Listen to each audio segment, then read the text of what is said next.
Some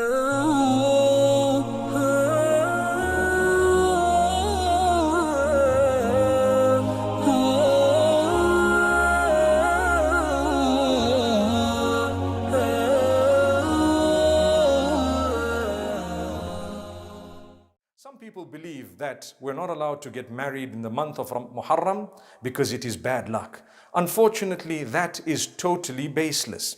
Some people believe we're not allowed to wear any good clothing, which is also baseless. And some people believe the opposite, saying that we're supposed to be celebrating to the degree that we should be partying and so on this day. That is also baseless. But rather, it is more about the lesson.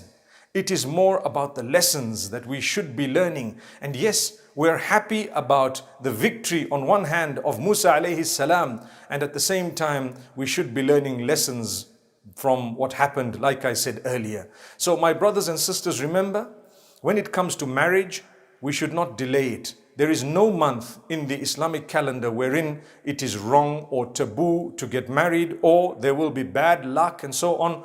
All those are actually statements of ignorance. May Allah subhanahu wa ta'ala grant us good guidance. So whether you marry in Muharram or Safar or Rabi' al-Awwal or Ramadan or Dhul Qa'dah or Dhul Hijjah, my brothers and sisters, all those months are good for you to get married in and for a nikah to happen. Don't delay the nikah. You don't know what tomorrow holds. So fulfill that act of worship today or as soon as possible. Those who delay nikah unnecessarily are responsible in the eyes of Allah subhanahu wa ta'ala for encouraging that which is immoral directly or indirectly. May Allah subhanahu wa ta'ala forgive us.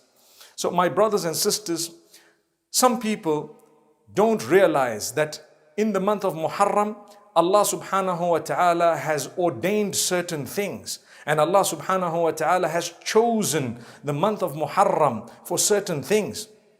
He calls it Shahrullahi al-Muharram. In fact, it is called Shahrullahi al-Muharram. I cannot think of where Allah himself calls it Shahrullahi, but they say it is the month of Allah, al-Muharram. Why do they say it's the month of Allah? The best explanation is simple, that it is the month from among the four that are haram. And I've explained that already. It is prohibited to commence warfare during these months. And then there is another explanation that is probably not the most authentic, but it is there to say the names of the months were all unchanged in Islam except the month of Muharram. It had a different name. According to some narrations, it used to be called Safar al-Awwal. And the Safar that we know today was called Safar al-Thani. And then when the months, or when Islam came, it gave it the month Muharram. Subhanallah, Muharram. So that could be also one of the reasons. But it's very interesting to note that all the other months were already named prior to Islam, including Ramadan. It was called Ramadan, and it was named after the severe heat, the intense heat.